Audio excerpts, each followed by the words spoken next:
I say here we go like 8 times, but here we Here we go. actually go.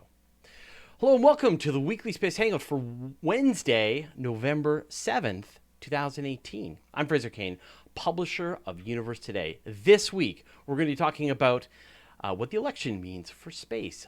All this craziness about Oumuamua. We're going to get into it. And SpaceX is planning to build a teeny tiny version of the BFR. This as well, Osiris Rex, 1 month away from Bennu, and more. Joining me this week, we've got on my screen Dr. Paul Sutter. Yes. Happy podcast day. Oh, this one's for you, Kimberly. You're not in your normal studio. There's no chalkboard behind you. Where are you, Paul? I am in glorious Los Angeles, California, here on an author retreat for my literary agency hosted by Lane Haymont, my amazing agent. Talking with editors, talking with other authors, talking with producers, learning a lot. I assumed this was going to be a typical workshop where is 80% I work on my laptop and 20% actually pay attention, but it's like 99% I've been paying attention. It's been absolutely fascinating. And of course, we've got Dr. Morgan Renberg. Morgan. Hey Fraser, I wish that my window looked as cool as Paul's right now. Yeah, I've just got back from Los Angeles, and it was awesome. It was like 29 degrees. Like here, it's been raining and cold, and it was like 29 degrees. I don't know what that is even fair, like 1,000,000 degrees Fahrenheit. It was very warm, and It's somewhere around there. yeah, Like surface of yeah, and it was beautiful. And I was just like, why do I not live here? Oh, right, because the traffic is terrible, and there is that. there's not a single tree to be seen. But still, it was really wonderful. There's occasionally trees, I think.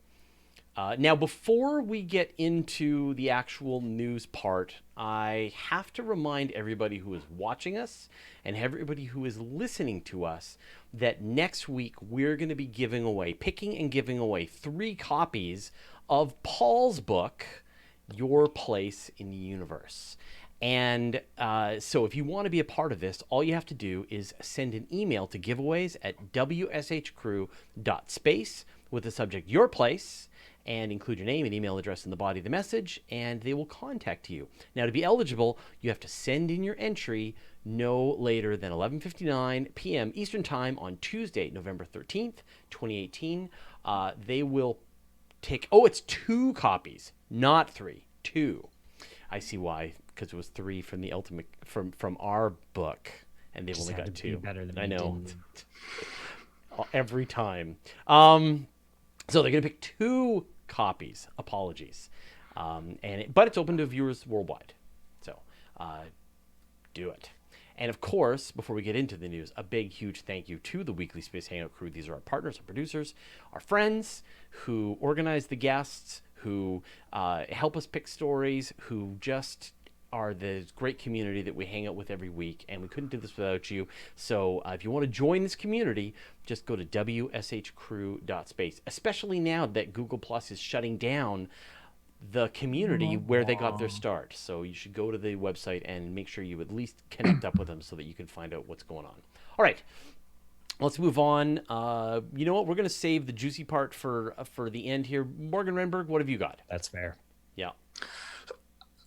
I don't know if this news made it up to you in Canada, Fraser, but we had an election last. Wait, what? Yeah, was it? I don't know if that news made which it was to, it? to Did the, Los Angeles.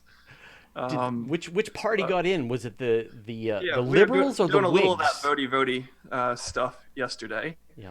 And a number of the results are still sort of up in the air, but a couple of races are pretty clear, and it's clear that they're going to have an impact in sort of the way space policy is conducted going forward. And probably the biggest one is someone that we've talked a lot about actually on this show, and that's Representative John Culberson, Republican of Texas, better known as like the patron saint of Europa. And he sort of single-handedly has plucked Europa from the constellation of objects in the solar system and made it the focus of NASA in the coming decade. And last night he lost his seat, which means that he will leave Congress in January. And that kind of throws into question the way in which NASA will advance studies of Europa going forward. Because one part of our mission to Europa is pretty clearly laid out at this point, and that's the Europa Clipper mission that will launch in the early 2020s, will orbit Jupiter and make a series of 40 or 50 close flybys of Europa, mapping its surface, searching for the geysers, using radar to look for the ocean underneath. NASA has already sort of bid out many pieces of that project, and it's pretty much going to happen regardless of external factors. What Culberson was very adamant about, though, was that this Europa Clipper also include a lander that would be dropped onto the surface of Europa. And he put language into the law that basically required NASA to do this mission. And he used his very influential position on one of the committees in charge of basically the pocketbook to appropriate money specifically for the development of this lander. And it's not really clear that there are a lot of other people in Congress who care about this lander. And it's not really clear that we're ready from a technical or scientific side to do the lander. And so there's probably not a lot of impetus from within NASA to do the lander if they don't have to. And with Culberson out, there's not necessarily a lot of impetus to make NASA do a landing. And so we're definitely going to go. We're definitely going to orbit Jupiter and study Europa. But I'd say it's much less likely now than it was 48 hours ago that we'll have a lander as part of that mission. So that's one bit of news. And the other bit of news is that Senator Bill Nelson, a Democrat of Florida, is trailing and looks likely to lose his seat. And he was one of the foremost supporters in Congress of the space station. And of course, Florida is a state that has a lot of space activity. And one imagines that Rick Scott, his successor in the Senate, is likely also to support space. But Nelson was specifically supportive of the space station, in part because he was a former astronaut. And there are a number of astronauts who over the years have served in the US government. As far as I know, Nelson is the only one actively serving, but I'm sure somebody can correct me out of the comments. But the future of the ISS, we've talked before, is kind of in doubt. What happens sort of after 2024? Mm-hmm. Does NASA keep funding it? Does Russia keep funding it? What do we do? And Bill Nelson was a strong proponent of extending the lifetime of the space station. And much like with John Culberson, it's not clear that there will be somebody else in Congress to sort of take up that mantle. And that doesn't mean that it'll go away, but if push comes to shove, doesn't have a strong supporter necessarily standing behind it. And that could change the outlook of the space station in the decade to come. And all this sort of at the time, I don't know if you've seen the Chinese release new mock-ups of their new Tiangong space station. So they're still going ahead. I think I've heard they've gotten proposals from 60 different countries to provide experiments and collaborate on the Chinese station. So it could very well be that after 2024, if the International Space Station comes down, the Chinese will be the only game in town for having a space station. But I mean, to have this Europa Lander fall entirely on the hands of one congressperson seems pretty delicate for it to even happen in the first place anyway, right? So I mean, it's we've one talked thing. before about sort of the difficulty of balancing the scientists setting their own direction, but having to find the money to do it, versus legislators providing money to NASA to do things, but then saying you must do this thing. And the Europa Lander was about as far in that direction on the spectrum as you can go. I don't think that there are a lot of people in the scientific community who think that this is the right thing to spend money on right now, before we've gone to Europa and mapped its surface and know where to land and what there might be. It'll be kind of like what we did with Cassini, where Huygens, landed in the middle of a bunch of dirt, basically, because we dropped it before we had mapped the surface to know where those oceans were. And a very similar thing could have happened with Europa. And so it really was sort of the hand of God coming down and saying, "Thou shalt land on Europa." Right. And that's not the optimal way to do things, even if it is something that you're generally supportive of. And it'll turn out that maybe what we needed was, some kind of ice spike climbing robot, as opposed to one that would expect to land on a flat surface, whatever it is. I mean, it doesn't seem insane to wait to have the lander come next. If you go and you send your orbiter, you find a whole bunch of really super interesting things, then you come up with a profile of how you're going to land on Europa. That doesn't sound like crazy talk. There'll never be a next. Well, sure. Maybe there'll never be a next. Maybe that's the world could end. The world could end. The robots will take over. Someone could shift, priorities change. Sure. And we never get a lander on Europa. Yes. And this was our one shot. Yeah, that's the trade-off with sort of anything that. Or the Japanese go with 17 different methods of landing on the surface of Europa on a shoestring budget, and then somehow figure out a way to get them all home. Yeah. So one thing sort of writ large that seems a little bit less likely to happen is this idea of Space Force. Now that Democrats control one branch of Congress, there's going to have to be compromise to sort of create new agencies and things like that. And so the risk that something like that were to steal a lot of money from science and exploration seems a little bit less likely, although really, plans for Space Force never really firmed up. And so it's hard to say what that would have looked like or where that money might have come from in the first place. Space Force. But hey, we got some logos for it. No, it's going to happen. It's totally going to happen. So, I mean, up until this point, as the Republicans have controlled all the branches of the government, and as I understand it, the Republicans are something like our Conservative Party here in Canada, that there's actually been a boost in planetary budgets. There's been a boost in a lot of the space exploration budgets, a commitment to a lot of the things that have been in the works. And even if Space Force does turn into a multi-billion operation, that's going to have some investment into space exploration funds as well. So, I mean, do we see the Democrats kind of trying to put in the brakes on a lot of the space exploration and planetary science? I mean, do we know how this is going to play out? Yeah, it's hard to know. In some sense, the loss of Culberson might be more important than the change in party in general, because he was one of the most powerful members of Congress in the budget writing process.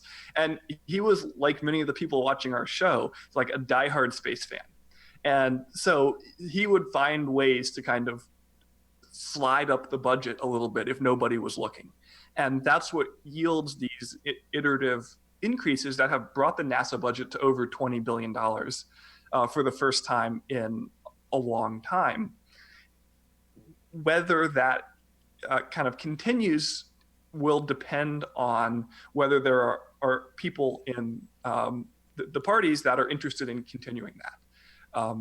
What we've seen that there's not a lot of appetite for cutting space. So President Trump slashed research budgets in NASA, but the Democrats or the Republicans really didn't support that either way. And Democrats and Republicans voted for the budget bill that resulted in the NASA funding level of over $20 billion. And so I would say the sky's not falling in any sense for NASA funding. It's just a little early to know how that process will play out.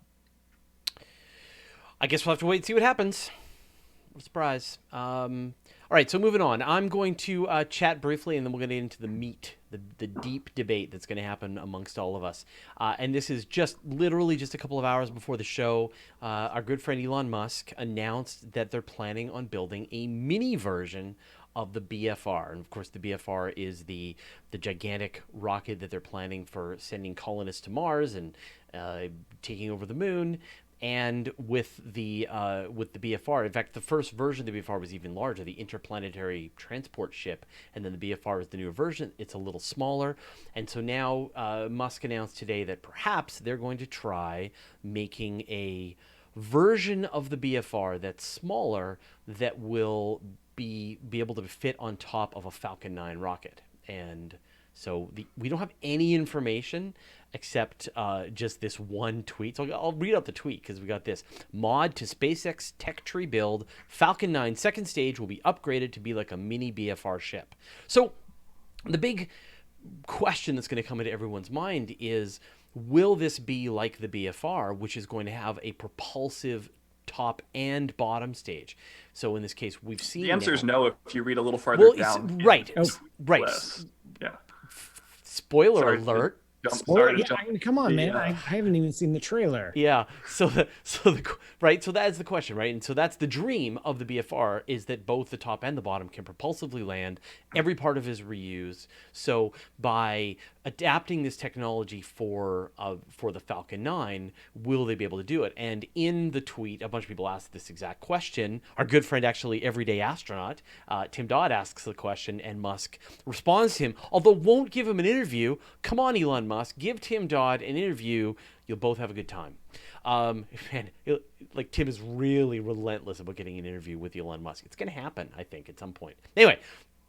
And Musk says it won't land propulsively. Ultralight heat shield and high Mach control surfaces are what we can't test well without orbital entry. I think we have a handle on propulsive landing. So the point is, the thing that they're trying to figure out with this small version of the BFR, the LFR, the little freaking rocket, is how will a prototype of the spacecraft handle re-entry into the atmosphere with its heat shield and with its various control surfaces? That's going to be the part that they're going to try and work out. And if the smaller model of it works, then that's what they'll scale up. So we won't probably get this top stage being able to actually land propulsively. We're just going to get it testing out more of the overall flight profile of what they're going to do. So, it's an exciting step forward. Kind of strange to announce this when apparently the BFR spaceship is going to be launching next year sometime, doing hop tests. So I guess we're going to see both of those happening. You're going to see the hop tests of the BFR spacecraft at the same time that you're going to see a smaller version coming in on a Falcon 9 demonstrating the aerodynamics and orbital reentry. So that's where things are going. I read this tweet a little bit differently. And when you're reading a tweet, it's always hard to know, and that's all you have. It's hard to know what to take away from it. I read it more as they were thinking of trying to make the general second stage on Falcon 9s reusable or landable. And maybe that was a miss. Well, I mean, as you said, a bunch of people asked him, how will it propulsive? So Tim Dodd asked how it will propulsively land, and Elon Musk said it won't land propulsively because there's a bunch of reasons why it's not the right size and scale to be able to propulsively land. So I read that as being like they're going to use the heat shield to slow it down, and then it's going to pop a parachute to land, sort of the same way that the Vulcan rocket is supposed to land when ULA ever gets that off the ground. Or smash into the ocean, right? The point being, can it perform, because it's this idea of the heat shield and it being able to control itself as it's coming in at orbital reentry velocities to be able to do its job. And then if it was a bigger rocket and had the fuel capacity and had the Raptor engines and would be able to propulsively land, then would it be within that parameter space? And so it feels to me like if it just smashes into the ocean, that's a perfectly acceptable outcome. Right, and that seems like the question. If this is a clever way to use your existing technology to prototype something for the BFR, that seems very smart. If this is supposed to be a permanent addition to the Falcon 9 that ultimately results in reusing the second stage, that seems like a poor investment. Yeah, that is not... You're reading 3 tweets, it's hard to know which path that really is going down. the hilarious part about this is just seeing all of these really respected space journalists jumping in. The folks at Spaceflight Now and Irene Klotz and all of these really great writers going like, can we have some details, please? So that is the part that I think is going to be really important, is for us to get some more details. And it's too bad that they're going to have to drag it out of Musk tweet by tweet until they have enough of a picture to be able to know what he's actually talking about. So anyway, here we are. And before, again, I keep sort of pushing this off, but I promise it's going to be worth it. But before we move on to the actual conversation, OSIRIS-REx is 1 month away from Bennu. It's actually 25 days away from Bennu, and NASA just today released an amazing picture, and I just want to show this. I'm going to share this with my friends here, and I want to just show them this video. So we've got a video of asteroid Bennu in full rotation, and as the spacecraft was approaching it, they stitched together this amazing video, and just look at it. It's so great. Oh, so are we going to be back to back InSight landing and OSIRIS-REx arrival? So OSIRIS-REx arrives the third. So like a week later. Yeah. A week later. Yeah. And then it's just a month until the flyby of Ultima Thule. Yeah. By New Horizons. We got a bam, bam, bam here. Yeah. I think my favorite part of missions like these is this like approach sequence, when every day you're seeing something bigger and newer, and it's never what you expected. Like I remember when we were watching Rosetta approach 67P, it's just suddenly this like duck appeared out of space, a little bigger and a little bigger and a little bigger every day. And in some ways, like seeing that emerge was cooler than when it finally got in orbit and studied it. And we're just like right now, we're there with OREX, we're there with New Horizons, which has been taking these like 2 pixel wide images of Ultima Thule as they get closer. It's just a really awesome time right now. Yeah, I'm I totally get it. Although some of the final pictures that were taken of 67P that people have been processing, now they got the full data set, are just mind-blowing, because it took a couple of years for the full data set to come out from that mission, and so only now people are able to start taking a look at it. And I've gone on record that I think that was a horrible mistake by the European Space Agency, because they lost a ton of press. They could have been showing all kinds of really high resolution images from 67P, but we'll figure it out one day. Yeah, OSIRIS-REx isn't going to make that mistake. The Japanese aren't going to make that mistake with Ryugu. The other part that's amazing is how much they look alike. That Ryugu with Hayabusa 2 and Bennu with OSIRIS-REx look very similar. That space is filled with these polyhedron asteroids. It's almost like there was a common formation mechanism for asteroids in the solar system. Yeah, that just seems like it's possible. I'm sure you have some science to explain why they all kind of look that way. But who would listen to scientists? Yeah. Let's get on to the sci-fi. A.V. Scott and Flower says, Fraser, where's my Sagittarius A picture? You've got to wait till spring 2019. I've said it before. It's not going to come any faster. This is when it's happening. I'm sorry. That is a hard data analysis problem. Let me tell you, the Event Horizon Telescope, that is a nasty, very tricky thing to make sure, because you can make an image, but you have to actually work really hard to convince yourself that your image is actually accurate and reflects the data, because this kind of image processing, you can just get something that looks correct but is actually garbage.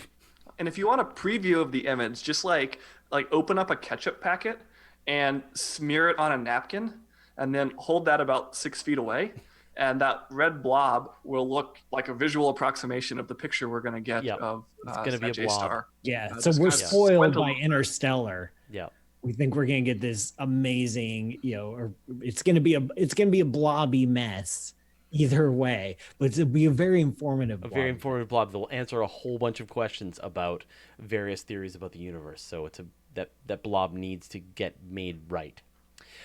All right, we can put this off no longer, Dr. Paul Sutter. This week, Harvard astronomers announced discovery, have announced that Oumuamua, this interstellar asteroid, is actually an alien spaceship.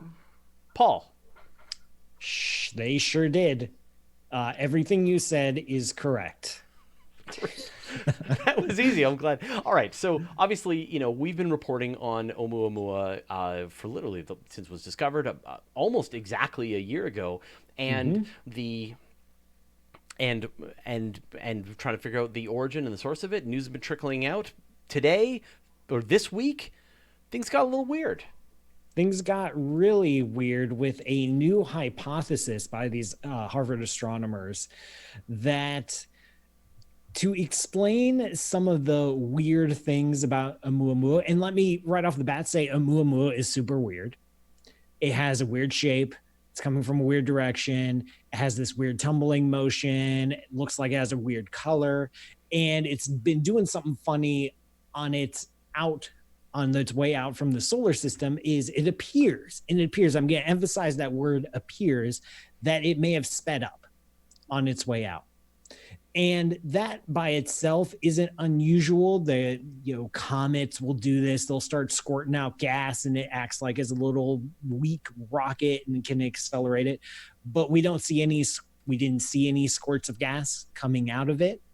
So it's been quite a mystery. Just Oumuamua in general is very, very mysterious and very fascinating. And then there's been some extra little mysteries on top of that, where sometimes it acts like an asteroid, sometimes it acts like a comet. It's just odd. And so one of the most frustrating things about it is that we have so little data. We barely know anything about it. That's where speculation comes in. Yeah, that is exactly. This is where speculation reigns. And as we dig into this topic, as we talk a little bit more, there's a great quote by cosmologist Mike Turner, who said that beware of theories that explain all the data, because the data are wrong. Right. We have incomplete, very uncertain measurements and observations of this rock. And where we think it's doing something interesting, it's very, very tempting to start coming up with explanations for that interesting thing, but we don't have a lot of data. If we were able to observe it again, knowing better, it could have a completely different answer and there would be no need for explanation. So that's like a preface, right. A prologue. Okay, but let's talk about what actually Dr. Loeb and his co-conspirators propose in their paper about what the object could be. They say it's a light sail. They did not say it's a light sail. At the end of the paper, they do. Sure, at the end of the paper. But the gist of the paper. Who reads to the end? Yeah, is that one explanation for the acceleration, not the acceleration, the lack of deceleration, the unusual motion of it is, instead of off-gassing like you would get with a comet, that it is solar pressure from the radiation from the sun. Radiation pressure from the sun that is causing an acceleration. And in order to get that, you would need an object that is hundreds of meters across but is millimeters thick. A light sail. Well, sure. Or a piece of slate, maybe. Sure, a piece of slate. Yeah. Which is exactly what, as they go to the press and they're interviewing with reporters, that's exactly what they're saying. Yeah, they're saying, and again, in the paper they said that it could very well be could be of natural origin. All it is that if it is solar radiation pressure, it could be an object that has these physical characteristics, and yet it would be super weird for an object with that physical characteristics to survive for the eons in space with all of the gravity and the micrometeorites and the radiation and all that kind of stuff. So, light sail. a light sail. Right. So my biggest issue with this idea, and it's an idea, I'll give him that, but it is not a hypothesis. Science is, we have to be very, very careful in science. You're allowed to have any crazy idea you want. Weird, off the wall ideas are more than welcome, but you can't just spit out ideas. You have to spit out hypotheses. You have to spit out statements that are testable. Otherwise, you're playing a different game. You're playing the philosophy game, which is a fun game to play, but that's not the game we play in science. You have to have testable hypotheses. And anytime you introduce aliens into the picture, where you see something you don't understand in nature, which is basically all of nature. I mean, if we understood it all, we'd be done. And you say, okay, aliens did that. You can always, once you introduce intelligent creatures that can manipulate their environment, you can always explain the data. Whatever the data are, whatever result, whatever observation you have in front of you, you can find a way to explain it with aliens, because aliens are capable of doing whatever they want. They're only limited by your imagination. And because of that, because aliens are always available and can explain any observation whatsoever, there is no testability there. And there's no testability, there is no scientific power. You do not have a hypothesis. Even if you put math on it, even if you wrote it up in the format of a journal article, it doesn't matter. You don't have a testable hypothesis. You are not making a scientific statement to address the observations. But, I mean, I think that Avi Loeb, specifically, renowned astrophysicist Avi Loeb, one of the people who has done the math to help make the predictions for what the Event Horizon Telescope that we just mentioned, like top of his game mathematician. Oh yeah, no, It's tons like- of respect to Avi. Like I know just to be the clear, dude- this is not a UFO conspiracy theorist who's come up with a crazy idea. This is someone who Correct. knows what he's doing and was willing to do the math to say, could it be solar radiation pressure? Yeah, it could be solar radiation pressure if you had an object that looked like this. And oh, what do you know? That looks like a solar sail. Right? And I think I didn't really get the impression. Well, I mean, was he going for clickbait? Was he going for promotion, for getting the word out there and to use that as a way to provide more emphasis to the breakthrough Starshot? Maybe, because that's a light sail based thing and that validates. But it doesn't feel to me like that. I mean, we've covered Avi Loeb's stories many times on Universe Today, and I always enjoy it because he is this perfect balance of someone who is willing to do the math for something that tickles your imagination. And so literally the only complaint that I can have with your argument, I mean, you're absolutely right. You're just no fun. I am no fun at all. And I do want to address a comment, Ghost World saying philosophy is a science. It's the basis of science. 100% agree. Science is a branch of philosophy. So my earlier statements were not meant to disparage philosophy. Science is a branch of philosophy, but it's the branch of philosophy where we test those hypotheses against empirical observations in nature. So it doesn't fit that Venn diagram. And yes, taking cool ideas and running the math is super fun, but it's also not necessarily science. And Avi, I'm not going to speculate on his motivations. I'm not going to put words in his mouth, but he wrote the paper and he's giving interviews all over the place and dropping quotes with any reporter that calls him. So that is what I have in front of me is, a paper that says, oh, maybe aliens did it. And then a bunch of interviews where, he and his collaborators are reinforcing that statement. Right. And so I think not science, and it's just not science. Sure. It's the exact same thing with the alien megastructure stuff. It's the exact same thing every time there's a random bleep and bloop that we hear in the radio. It's if aliens are going to be your answer, that's fine, but that's not a scientific answer. And I think it's perfectly I mean, you're listening to the Weekly Space Hangout. You're not going to get, you're not going to get us in any way asserting that this is aliens. Just with the alien megastructure story, it is almost certainly 100% probably not aliens. I would almost be willing to bet my life on it. Here's a crazy statement. But sorry to interrupt. It very well could be aliens, but I cannot believe that statement without direct positive evidence for it.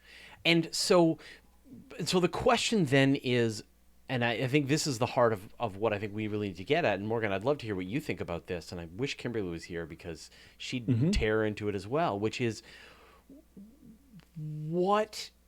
Like, I think if you just, like, literally, when we were on the Caribbean trip, Paul, we went through this, and we threw math back and forth, and we explored some of these ideas, and we had a great time, and it was super fun, and it was fun. And I feel like scientists are, because there is this really malformed mainstream media that takes these ideas and does a bad job of communicating, really giving people context, that it makes scientists gun shy to have that fun, but for people to understand the realm that this exists in, and I feel like that's what's coming through, and I often drag you kicking and screaming, sometimes unsuccessfully, into having these conversations because I feel like you're bracing for people to get it wrong. And that to make science overall look bad at a time when science, a lot of people don't have a faith in science, as ironic as that sounds, that they should. They don't trust in science the way they should. And this contributes to a lack of trust in science because later on they're going to find that it was just a funny rock and people are going to be like, well, you said it was an alien. And like, nobody said it was an alien. So is that, like, where's that coming from? I'm your therapist. Tell me how you feel. And yeah. Feel free to jump in, Morgan. I would love to hear your thoughts too. But let me address Fraser's point. You make an excellent point. One part of this is not gatekeeping, but it's like, no, I'm trying to communicate science and how science views the universe and comes to conclusions and understands the things around us. And yeah, a paper like that, as fun as an idea as it is, and I'd be happy to sit in an office with Avi and run through the numbers and chat about it over dinner, but I wouldn't publish it. I wouldn't submit it to an academic journal. And if I did, I wouldn't necessarily answer calls from reporters to talk about it because, yeah, we are trying, or I'm trying, and a lot of science communicators are trying to build up a trust of science, a relationship between scientists and non-scientists. And every time there's a big story, which by scientists that shows how science is not done, that I believe hurts in the long term. It makes my job harder. It makes every other scientist's job harder when we're trying to communicate things to the public. Morgan? I think the last thing that Paul said is right on the head, which is, I think it's okay to kind of bandy about these ideas. It's okay to write them up and publish them in a journal. But we have a responsibility. The responsibility is not on journalists alone to communicate the work of science. Those of us doing the science have a responsibility to make sure that our ideas and sort of our confidence or lack thereof in an idea is accurately described. And I'll be honest, I really haven't followed this story because I saw the headline and ran the other direction. So I don't know the kind of quotes that the authors have been giving out. But if they're the kind of quote that's baiting you into the sorts of headlines that made me run in the opposite direction, then that's not doing our due diligence as a community to make sure that we're being accurate about what's going on. And I always kind of think about how other sort of areas handle this kind of thing. So you don't see, for example, climate change scientists throwing out ridiculous ideas and kind of baiting the press into talking about them.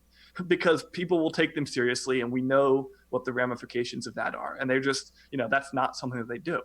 You don't see you don't see central bankers out there sort of throwing out harebrained ideas in economics journals about the way in which the economy works.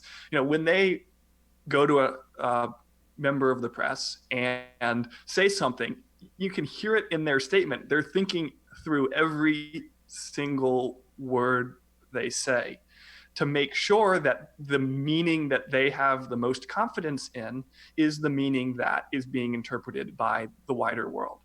And I think because astronomy is so full of these kind of fantastical, wild ideas, and because astronomers and scientists do truly take a lot of pleasure in imagining those things and discussing those things. And I couldn't, begin to count the number of times that I've done exactly what Paul said, sat around at dinner or in a bar or in the car and, talked about what kind of crazy thing could we construct to answer this weird observation.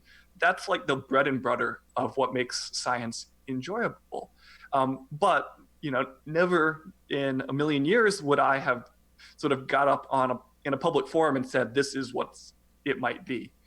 I would say this is one of 50 reasons. This is number 50 for this reason and that reason and this reason. And these reasons are more likely. And I think we, as astronomers, are cavalier about doing that. And we reap a lot of benefit from that. People pay attention to astronomy. People love astronomy because we're, the press likes to write about us. We're in the public eye way more than your average cellular biologist or lab chemist or something. And, that's why we're here on YouTube. That's why we go on TV. We get those chances because we're willing to imagine. But we do that at a cost of chipping away incrementally at the credibility of the things that really do matter, whether that's other sciences or whether that's things within astronomy that we think are especially important to communicate. There we go.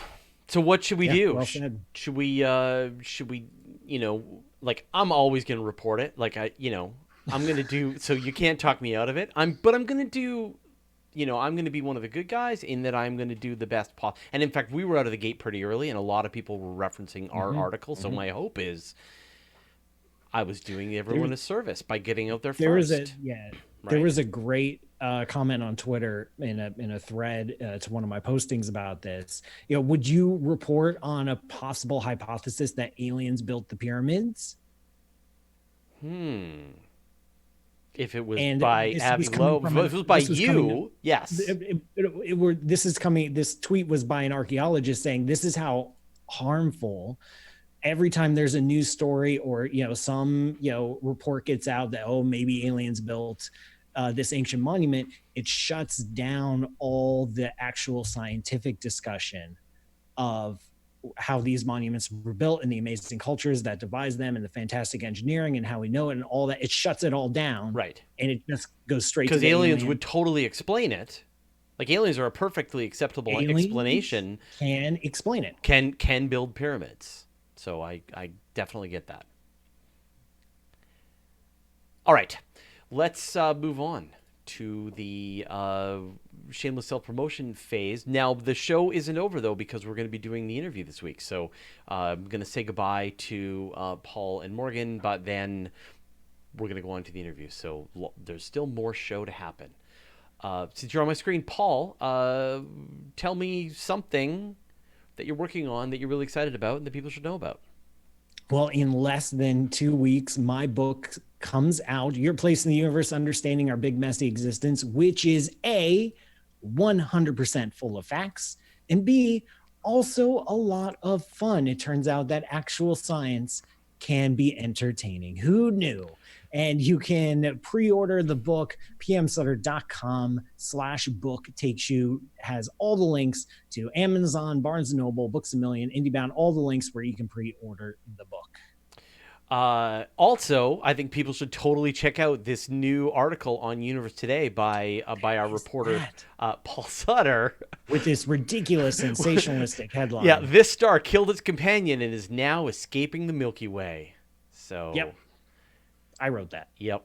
Yeah, it's just about this anthropomorphized stellar violence and But zero aliens. zero aliens. Yep. I loved it, and I'm really glad you wrote it. It was a fun piece to write. Yeah. Morgan. I had a really fun episode of SciShow Space Drop this week, all about Exo Rings, which are the supposed rings around exoplanets, and trying to answer the question. We think exo rings must be really common, just like we think exoplanets are common, because rings are common in our own solar system. But we found thousands of exoplanets and really have found no confirmed exo rings. So just like we were asking in the 90s about planets, if the universe is full of exo rings, where are they? And are you saying rings around planets or rings in the systems? No, rings around the planets, Yeah. around other stars. Because I know some rings have been seen in the systems, but oh, good. Well, I'll have to watch that. Nice. A lot of the times when people are giving videos over on SciShow Space, it's Morgan's words coming out of their mouths. So just keep that in mind. That you really, If you squint, you can hear his squint, voice. you Puppet can, master. yeah, you can hear Morgan talking through them. All right, well, and of course, blah blah blah. Check out our book. But let's move on to the interview. And I'm going to say goodbye to my good friends. Bye-bye. And we'll get on to the interview. All right, here we go. If I can make this go. Colin Stuart. Let's see. Did that work? I believe that's worked. All right. Let me start at the beginning. There's me, bigger beard. And joining us today is Colin Stuart. Colin, welcome to the Weekly Space Hangout.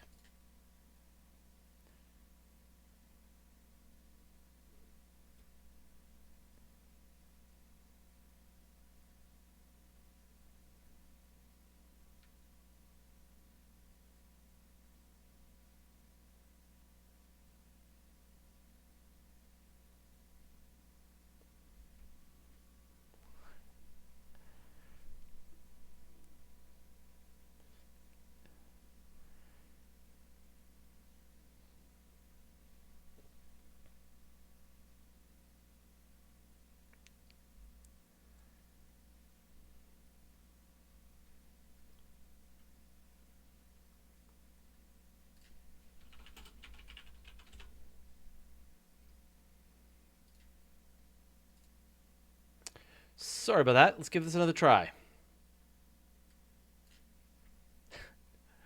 Let's try now. Is Colin Stuart. Colin, welcome to the Weekly Space Hangout.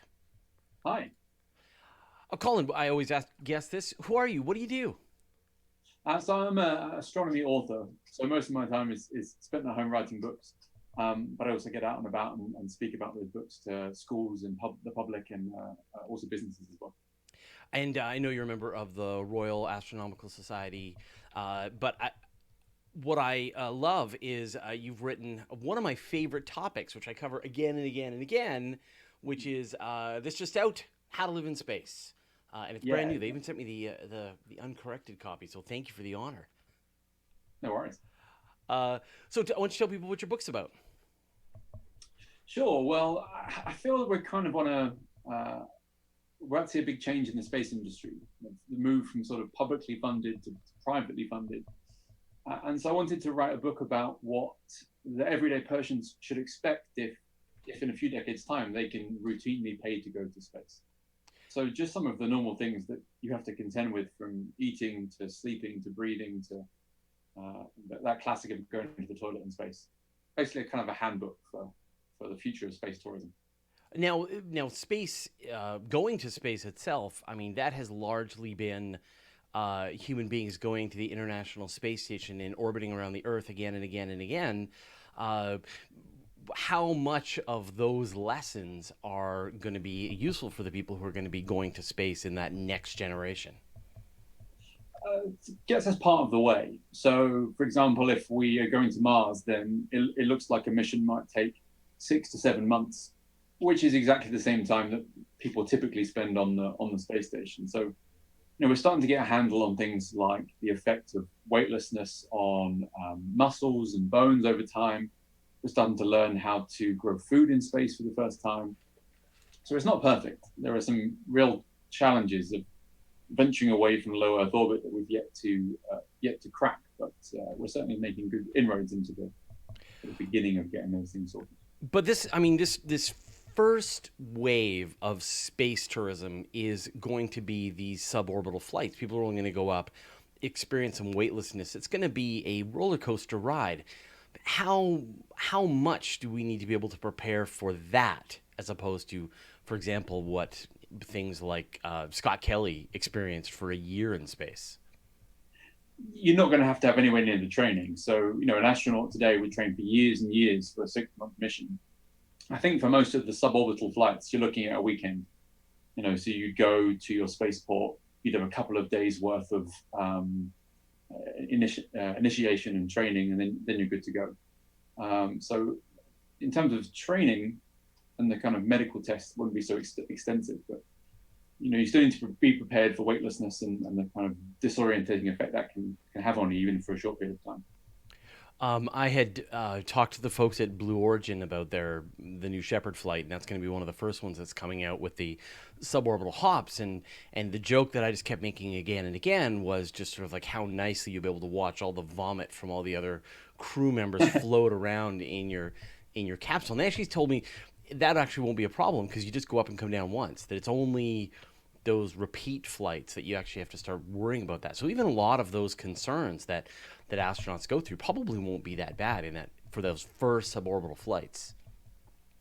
No, I mean, you're not going up for very long at all. And I kind of still hold out a hope that I'm going to get to go one day. I mean, the initial ticket costs, really sky high, no pun intended, of several $100,000, which is beyond most people's means. But I remember looking at if the cost comes down at the same rate that commercial air flights come down, from the 50s to now, that actually would be affordable for a lot more people. So, a ticket to space for the day might cost the same as a car, maybe a round the world cruise, the sort of things you do as a treat to yourself at retirement. So I still think there's a large chance that I'll get to go, and then I'll find out whether you're right or not about being sick. Which one would you go for if you could, of the current suborbital experiences that are being offered? Which is the one that you'd like to try? I quite like the Virgin Galactic one. The idea of sort of launching off a spaceport in a kind of conventional way, but then getting to go all the way up, and that drop where you come out of the mothership and then go up must be quite a thrill. And just the kind of size of the windows and that experience, I think. I think you and I have different descriptions of the term thrill. I mean, people always ask me this question, right? Like, would I do it? I'm like, probably not. I'm definitely not the kind of person who enjoys like big roller coasters that much. I don't think I'd be first in line. I'm going to wait for the slower, easier grandpa version of this. Yeah, no, I think it depends how. I don't do that well on spinny things and things. I haven't got the greatest vestibular system, so the smoother the better. But if it's a choice between that and not going, then I definitely go. Well, let's talk about sort of what's coming next. I mean, obviously, you really just need to keep your vomit down. You need to enjoy the ride as best you can and come back to Earth. But for the next generation after that, for the people who are going to perhaps go and maybe spend a week in orbit at some orbital hotel, what kinds of trainings and modifications are we going to need to go through? Well, I should say one of the best things I found when writing the book was related to being sick in space. So I found out that when they were testing the astronaut sick bags, that they had to make up fake astronaut vomit in order to test it properly. And would you believe they make that fake vomit on the Earth out of puree cottage cheese, tomato soup, apple juice, soy sauce, and frozen vegetables? So if you do have sick bags on those flights, that's probably how they've been tested for leaks, not using real human vomit, but that kind of stuff. Going forward for the longer flights, then you need to be able to adjust to that space sickness more quickly. So you've only got a week, you can get into doing what you want to do more quickly. And I understand that there's not a lot of training that you can do about it, that you get sick or you don't get sick, and it's really almost like a genetic thing. Yeah, and so that's what they in the book we look at this kind of unofficial thing called the Garn scale, because of a U.S. senator who was apparently the most sick anyone has ever been during his time in space. So much so that the rumor is he had to be velcroed to the wall for most of the mission because he was just so ill. Oh. So it does come down to personal circumstances. But I guess if things like the vomit comet can kind of get you part of the way and give you an idea of how sick you're going to be. But then you're right, it is true that some people who survive the vomit comet perfectly then go into space and are pretty violently ill. So it is a bit of lottery. Yeah. And but I mean, we also know that really space is trying to kill you. There's the radiation, and there's that lack of gravity on our bodies. What's going to come out over the course of, say, a week on your body? Is that going to be fine? 2 weeks? A 6 months, if you did nothing, a 6 month stay on a space station in terms of bone density is about the same as 10 years worth of aging. So 6 months is 24 weeks. So if you're there for a week, you're looking at a 25th of that, which is still a significant amount of time of natural aging. So you would have to, I don't think you could get away with not doing the exercise regimes that the astronauts have currently, the 2 to 4 hours a day, particularly if you're doing multiple flights. Even if they're 10 days at a time, if you're then racking quite a few of those 10 days up as you try and push the boundaries, then no, you can't really get away with not exercising in the proper way. Right. So if you're just going to go up for a little while, you can just, it's like going on a cruise ship. You just eat yourself sick for a week, and then you come back, and then you hit the gym and just, regret everything that you did up there. Now let's talk about like longer term, because I think, for a lot of people, their goal is to, a lot of people want to go and colonize Mars, and they want to live in space. And there's a lot of unknowns about what that kind of environment is going to do to the human body over long periods of time. Do we know what the sort of maximum capacity is for human beings to live in space?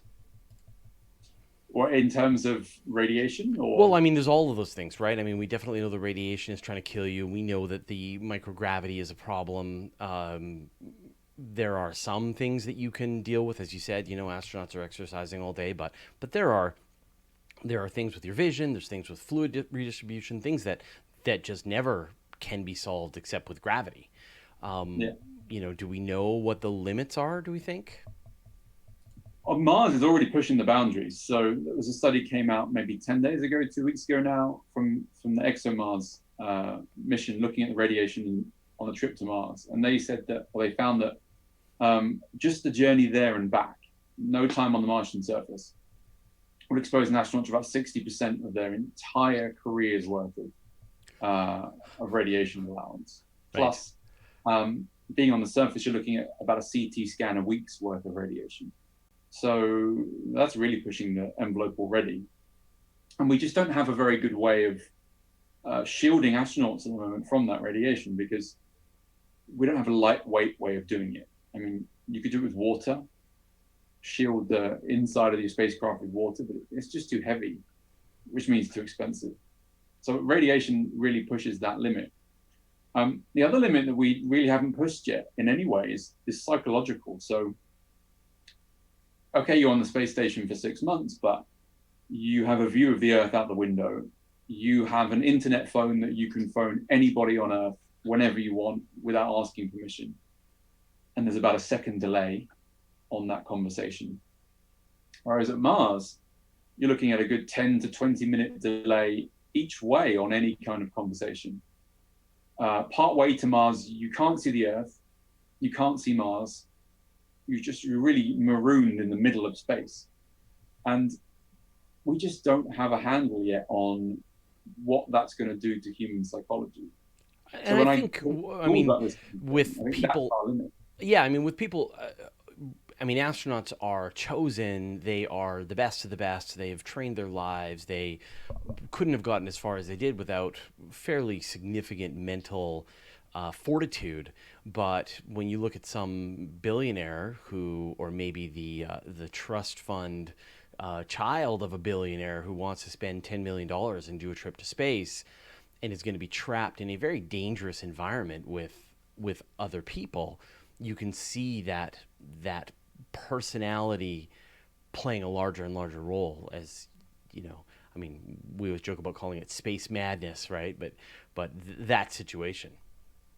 I mean, it'd be interesting to see. We got a kind of idea coming up with the recent announcement that SpaceX have picked their person, the Japanese billionaire, to take artists around the moon for a week. It'd be interesting to see how that dynamic works in just that week, like you say, with those non-highly trained astronauts. Because even for the highly trained, it's difficult. And I was looking into what the best analog we have for that isolation is, and it turns out it's not the space station; it's Antarctica. Yeah, because down there in winter, you are so cut off that there is no help getting to you in a medical emergency. So I spoke to a doctor who worked down there, and she said, you can get down from the space station in half a day if there's a medical emergency. But if you're on a research station in Antarctica in winter, you're cut off. You're stuck there. Yeah. So, I mean, that's the best analogy we have, and I think people struggle. So you're right. Even professional astronauts would really have to cope with some pretty extreme isolation that humans just haven't had to cope with before. Now, you cover a bunch of possible destinations in your book. Which of the ones are most compelling to you? Where would you like to go? Oh, if I was to go, I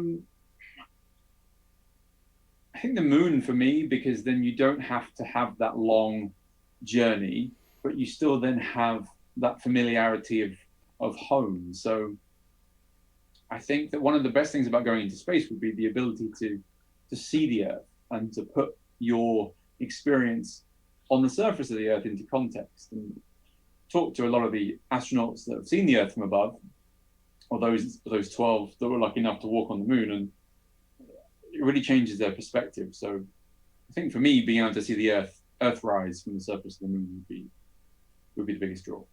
That would be pretty amazing. All right, so the book is How to Live in Space. Colin, where can people find out more? You can follow me on Twitter. My handle is @SkyPonderer, or if you go to my website, which is colinstuart.net, there's some more information there too. All right, awesome. Colin, thank you so much for joining us on the Weekly Space Hangout. Good luck with the book. Good luck with your trip to the moon. Great. Thanks for having me. All right, see you later.